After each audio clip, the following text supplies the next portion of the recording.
Muito bem, vamos meditar na palavra do Senhor. Queria convidar você a abrir aí sua Bíblia no livro de Atos, capítulo 17. Obrigado. Atos, capítulo 17, versículo 28. Livro de Atos dos Apóstolos, é o quinto livro aí do Novo Testamento. Atos, capítulo 17, o versículo 28.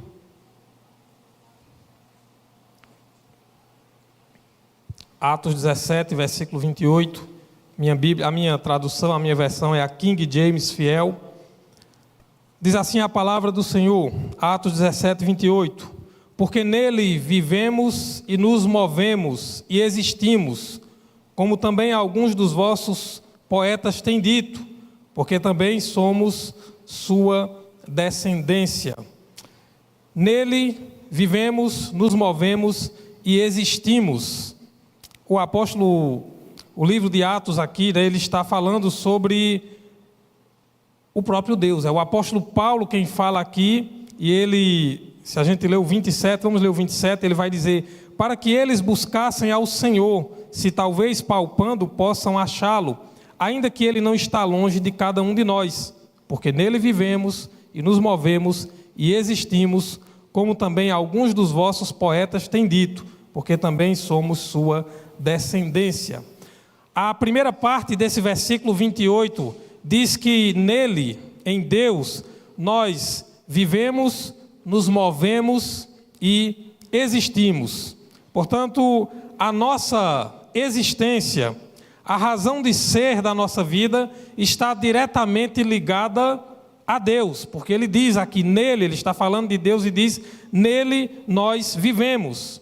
Além disso, nós podemos afirmar também que a razão de ser da nossa vida está ligada a uma ação, porque ele diz: nele, em Deus nós vivemos, mas nele também nós existimos e nele também nós nos movemos. É, na verdade, a segunda coisa que ele fala aí: nele vivemos e nos movemos e existimos. Então, a nossa existência, a razão da nossa vida está ligada também a uma ação, a um movimento, a um mover-se, e nele nos movemos, nos mover nele, em Deus, isso é, nos mover em direção a Deus, nos mover direcionados, guiados por Deus.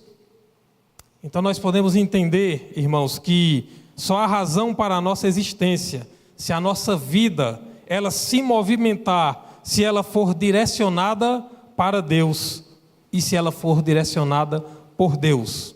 E é sobre isso que nós vamos meditar um pouco nessa noite, vida em movimento. Mas eu quero convidar você a mais uma vez orar. Vamos pedir ao Senhor que nos dê a compreensão da sua palavra. Oremos. Senhor Deus, Pai amado, Pai querido, nós estamos diante da tua palavra e pedimos que o teu Espírito Santo, Senhor, ele nos dê a compreensão, nos dê o entendimento da tua vontade para as nossas vidas. É assim que oramos e agradecemos no nome de Jesus. Amém.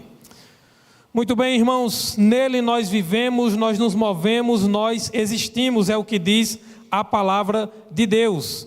E eu queria falar aqui de um personagem do Antigo Testamento chamado Jacó.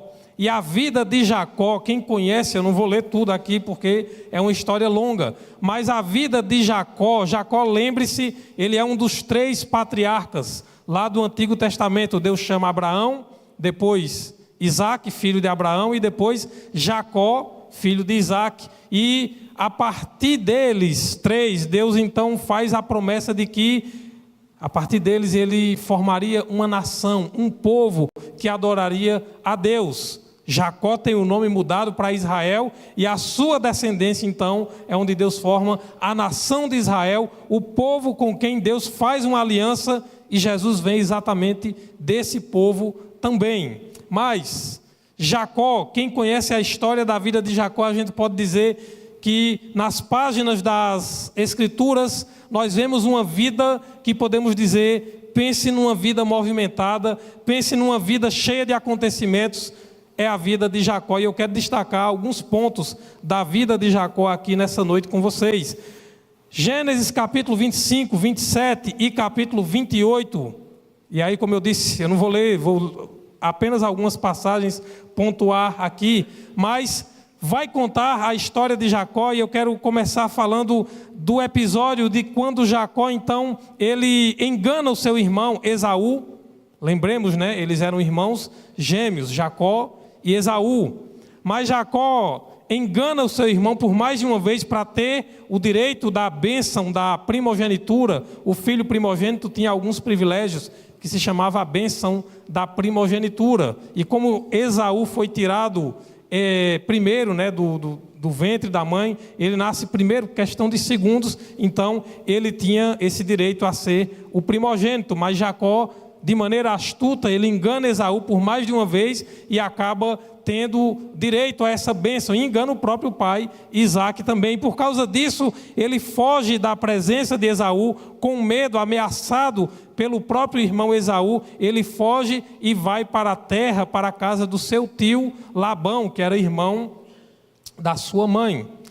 E aí, a partir do capítulo 28, quando Jacó está nessa viagem, tem aquela passagem que talvez muitos de vocês conheçam, onde Jacó, ele tem uma visão, ele se deita ali para dormir, ele tem uma visão de uma escada que dava para o céu, e ali ele escuta Deus falar com ele, né? E Deus começa então a falar com ele, a dizer que tinha promessas para a vida dele, que assim como foi com Abraão, com Isaac, seu pai, seria também com ele. E aí, em Gênesis 28, do 18 ao 22, após essa visão, Jacó, no outro dia, ele acorda e ele pega uma pedra, a própria pedra que ele usou como travesseiro para escorar sua cabeça, ele ergue ali como uma espécie de um altar, ele adora a Deus e ele faz um voto a Deus. E aí ele diz: olha, se o Senhor for comigo, me dando comida, me protegendo, me livrando, então o Senhor será o meu Deus. Ele faz um voto do seu jeito, né? O seu jeito de negociar, de barganhar algo, e ele diz isso, ele se compromete então que Deus seria o Deus dele se Deus o abençoasse e fosse com ele naquela jornada. Mas quando ele chega na casa do seu tio Labão, ele passa 20 anos lá, e ele é enganado várias vezes. Trabalha 7 anos para casar com Raquel, filha de Labão, só que depois é enganado, tem que trabalhar mais 7 para ele casar finalmente com Raquel. E durante 20 anos ele foi enganado várias vezes por seu tio Labão. A Bíblia, a história vai dizer que Labão mudou o salário dele por 10 vezes, né? Ele trabalhava para ele e ele mudou 10 vezes o seu salário. Porém, Deus sempre abençoou Jacó e sempre fez ele prosperar. Gênesis 29 ao capítulo 31 vai contar essa história também. Mas o que chama a atenção é que Jacó sempre estava em movimento. Ele usou de várias estratégias e ele conseguia superar os enganos de Labão. Claro, Deus o abençoava, mas ele tinha os seus meios, as suas formas de superar e driblar as estratégias enganosas do seu tio Labão, e ele acabava então superando isso. Mas eu queria ler então Gênesis 31, do 38 ao 42, que é um exemplo disso que eu acabei de falar. Gênesis 31, do 38 ao 42, aonde vai nos dizer o seguinte: Jacó falando com Labão, e diz, deixa eu ver aqui na minha Bíblia,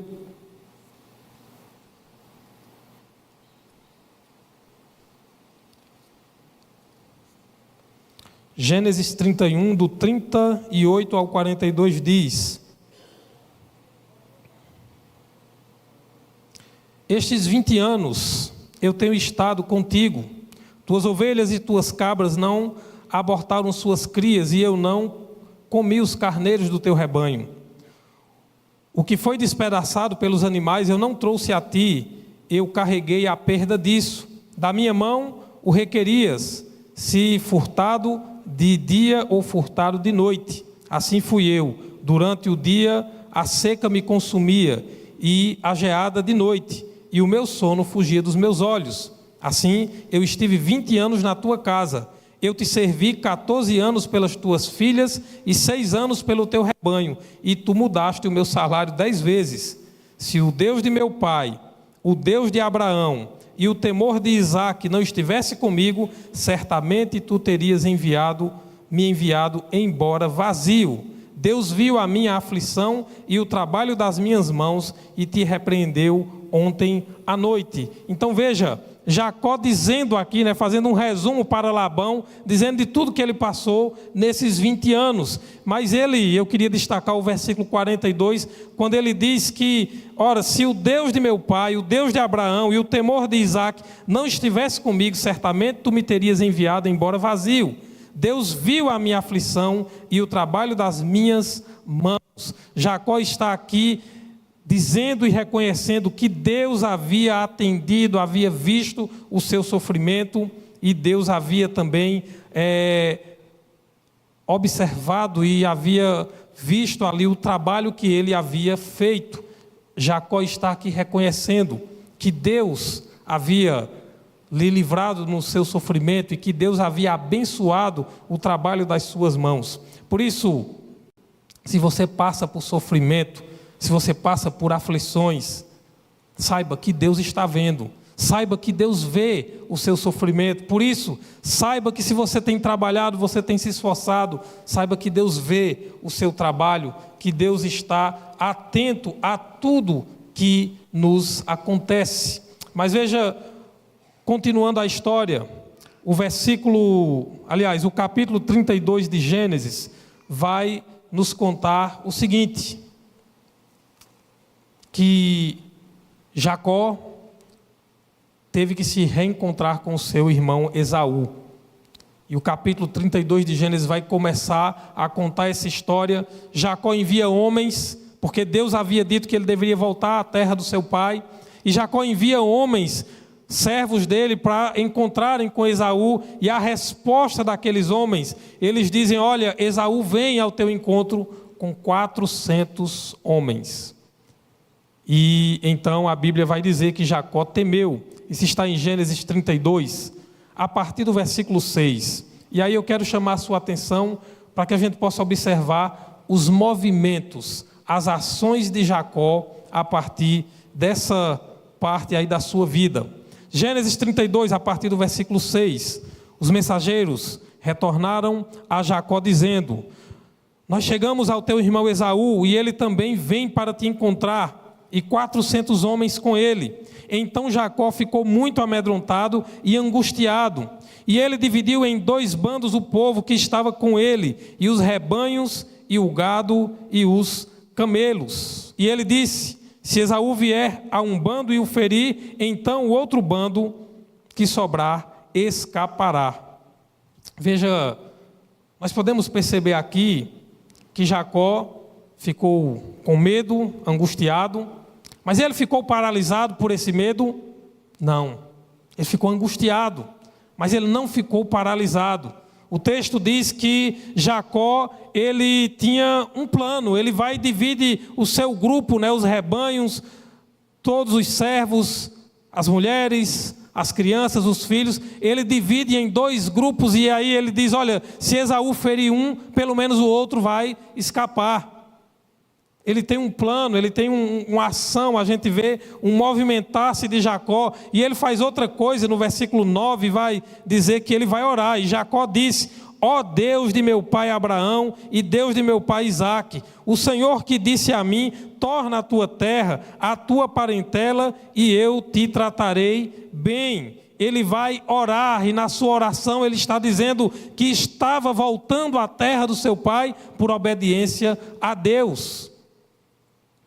Ele está dizendo que ele estava direcionado por Deus, estava se movimentando na sua vida na direção que Deus havia dito, porque foi Deus quem disse: volta à terra do teu pai e eu te farei bem, e te darei uma grande descendência. E por isso ele pega todos os seus filhos, todos os seus bens, os seus servos, e agora está voltando, mas Esaú estava lá. E aí, na sua oração, ele demonstra a sua obediência à direção de Deus. Quando você está diante do medo, da angústia, como é que você reage? O que você faz? Veja o exemplo de Jacó. Diante da angústia, diante do medo, ore, busque a Deus, mas também tenha atitude, seja alguém que tem ação, tenha planos e peça que Deus abençoe os seus planos, que Deus guie e oriente os seus planos. Não deixe de buscar a Deus, mas não fique apenas esperando que as coisas aconteçam. Ore, busque a Deus, mas assim como Jacó, que você possa também agir, ser uma pessoa de atitude. E o versículo 10 vai dizer assim, continuando a oração, Jacó diz assim: eu não sou digno da menor de todas as misericórdias e de toda a verdade ou a fidelidade que tu tens mostrado ao teu servo, porque com meu cajado passei este Jordão e agora eu me tornei dois bandos, né? Eram dois grupos. Ele reconhece as misericórdias e a fidelidade de Deus. Você tem reconhecido que são as misericórdias, que é a fidelidade de Deus quem tem lhe sustentado, que é o cuidado de Deus quem tem sustentado a sua vida? E no versículo 11, continuando na sua oração, Jacó vai dizer: livra-me, rogo-te, da mão de meu irmão, da mão de Esaú, porque eu o temo, para que ele não venha e me fira, e a mãe com os filhos. Ele pede socorro a Deus, ele pede livramento a Deus. Recorra sempre a Deus, seja qual for o sofrimento, seja quais forem as suas lutas, recorra sempre a Deus. Peça a Ele sempre o seu socorro. Romanos 10:13 diz: todo aquele que invocar o nome do Senhor será salvo. O Salmo 46:1 diz: Deus é o nosso refúgio e fortaleza, socorro bem presente na hora da angústia. Recorra sempre a Deus, recorra sempre ao Senhor. Mas, irmãos, continuando, no versículo 12, ele continua a oração e diz: e tu disseste, eu certamente te farei bem, e farei tua semente como a areia do mar, que não pode ser enumerada por ser uma multidão. Ele relembra das promessas de Deus, e ele reafirma, ele confessa que confia nas promessas de Deus. Você confia nas promessas de Deus? Saiba que Deus tem promessas para a sua vida, Deus tem promessas para a vida de cada um de nós, mas a questão é: confiamos nessas promessas? Nós agimos em nossas vidas confiando na certeza que Deus é fiel para cumprir todas as suas promessas? Nós lemos no início do culto aqui um texto que diz: mesmo quando nós somos infiéis, Ele permanece fiel. Esse é o nosso Deus, fiel em todas as suas promessas. Romanos 10, 9 e 10, há uma promessa de salvação. Olha o que diz Romanos 10, 9 e 10: porque se com a tua boca confessares Jesus como Senhor, e em teu coração você crê que Deus o ressuscitou dentre os mortos, você será salvo. É promessa de Deus, não é pelo nosso merecimento. Efésios 2:8 vai dizer que é pela graça. Essa palavra graça quer dizer favor que nós não merecemos. Então lá em Efésios 2:8 vai dizer: pela graça vocês são salvos por meio da fé, não vem de vocês, é dom de Deus. Nós temos a promessa de salvação, essa é uma promessa de Deus, não porque nós merecemos, mas porque pela sua graça, pelo seu amor, Ele deseja nos salvar. Por isso Jesus veio para ser o Salvador, por isso que Ele deu a sua vida ali na cruz, para se tornar o nosso Salvador. Por isso em Romanos 10, o versículo 9 diz: se com a sua boca você confessar Jesus como Senhor, e em seu coração você crê que Deus o ressuscitou dentre os mortos, você será salvo. Porque com o coração se crê para a justiça, e com a boca se confessa a respeito da salvação. Isso é a promessa de Deus. Em João 5:24, Jesus disse: em verdade vos digo, quem ouve a minha palavra e crê naquele que me enviou, tem a vida eterna. Não entra mais em condenação, mas passou da morte para a vida.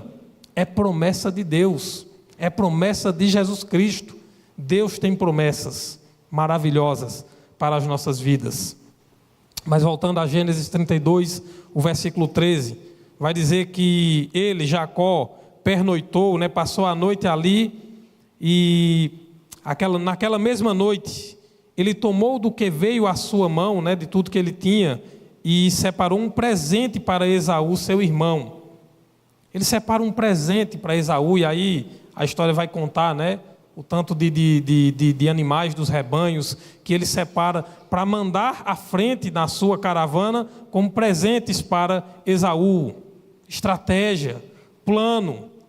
É uma estratégia de Jacó para tentar aplacar, para tentar comover o coração do seu irmão, porque ele estava temendo pela sua vida, Ele fugiu porque Esaú ameaçou tirar a sua vida, porque foi enganado por ele. Isso há 20 anos.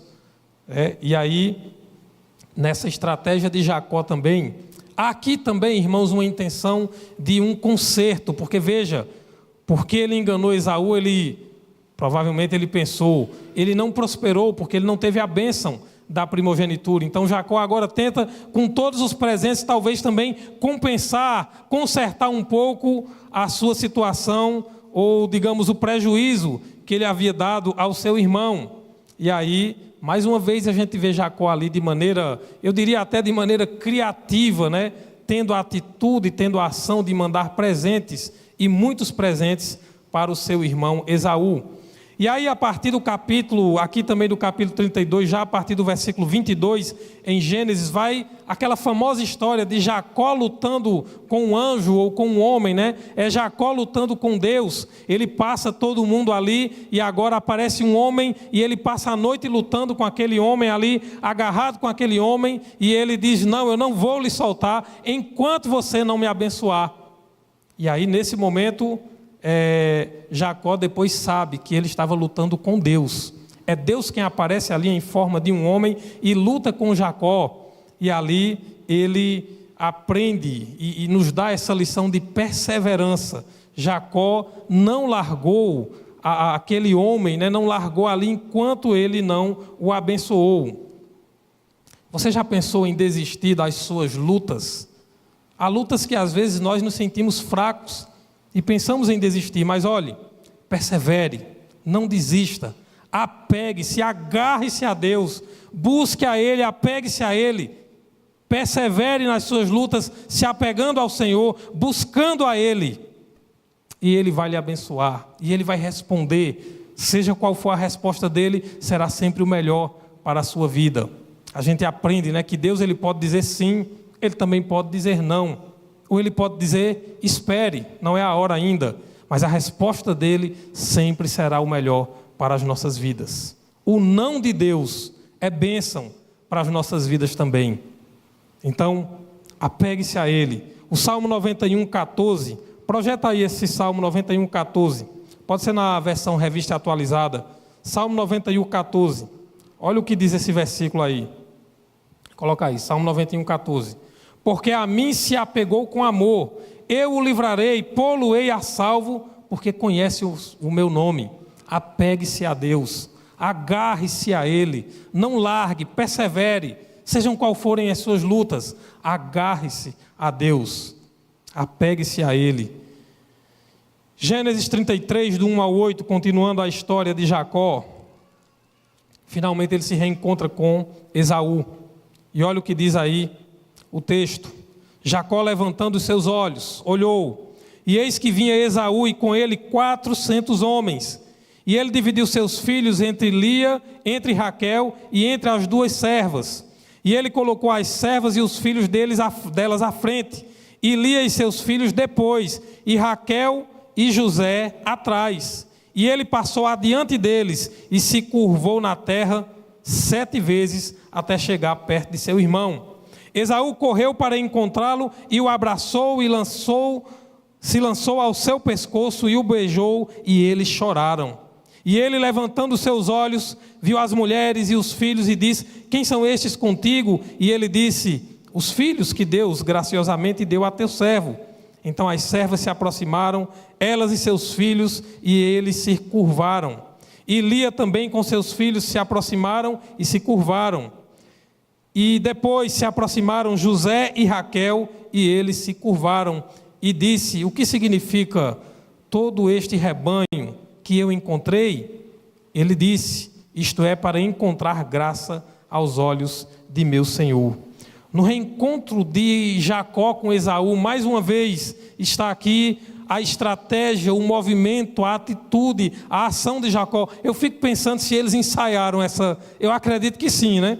Se eles ensaiaram, né, para encontrar, olha, vai Lia com os meninos, vai depois Raquel, depois vai todo mundo. Aí Jacó, por último, ele passa na frente de todo mundo e 7 vezes ele se prostra diante de Esaú. Fora os presentes, né, que eram rebanhos, um monte de coisa que ele já tinha colocado na frente. E tudo isso ele faz ali, veja a reação de Esaú. Ele se emociona, ele agarra o seu irmão e eles choram e eles ali se reconciliam. Mas veja que Jacó, ele tem toda uma estratégia, todo um planejamento, e aí isso nos ensina, meus irmãos, que nós devemos, na direção que Deus coloca para as nossas vidas, devemos ser, como Jesus diz, sábios, devemos ser pessoas sensatas, e o próprio Jesus ensinou e disse que nós devemos sim planejar, ter estratégias para cumprir a vontade de Deus. Ele diz: ninguém vai a uma batalha sem antes planejar, ninguém faz uma construção sem antes planejar. Jesus ensinou isso. Sejam prudentes, sejam sábios, sejam sensatos. Então, nós aprendemos aqui com Jacó que na direção de Deus, para cumprir os propósitos de Deus em nossas vidas, nós precisamos ser pessoas de ação, de atitude. Não podemos ficar parados esperando que as coisas de repente aconteçam por si só. Se nós estamos na direção de Deus, Deus mostrará o caminho, Deus nos abençoará, mas nós temos que agir. Nós vimos domingo passado aqui falando sobre a parábola dos talentos. Veja que a um ele deu 5 talentos e ele vai e ganha mais 5. A outro deu 2, ele ganha mais 2. Mas o que recebeu só 1, não teve sequer coragem, disposição de negociar o seu talento. Ele enterra e depois devolve o talento ao seu Senhor. E Jesus disse que aquele servo, ele vai escutar: servo mau, preguiçoso, negligente. Afastem ele, lancem ele nas trevas, ali haverá pranto, choro e ranger de dentes.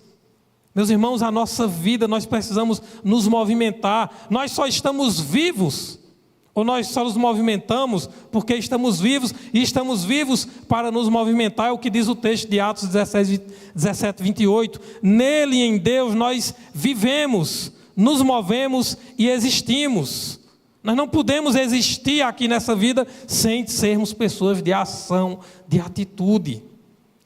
O apóstolo João, ao falar do amor, ele diz: filhinhos, amemos não apenas de palavra, não só de boca, mas ele diz de ação, de atitude.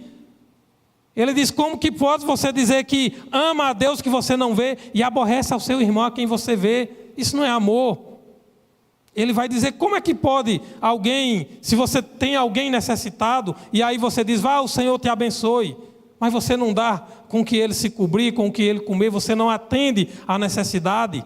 Tiago vai dizer no seu livro que a fé sem obras, a fé sem ações, a fé sem movimento, sem atitude, ela é morta por si só. Ele diz: você crê que Deus é um só, que Deus existe? Você faz bem. Até os demônios creem que estremecem. Mas ele diz que a fé verdadeira é aquela que tem obras, que tem ações.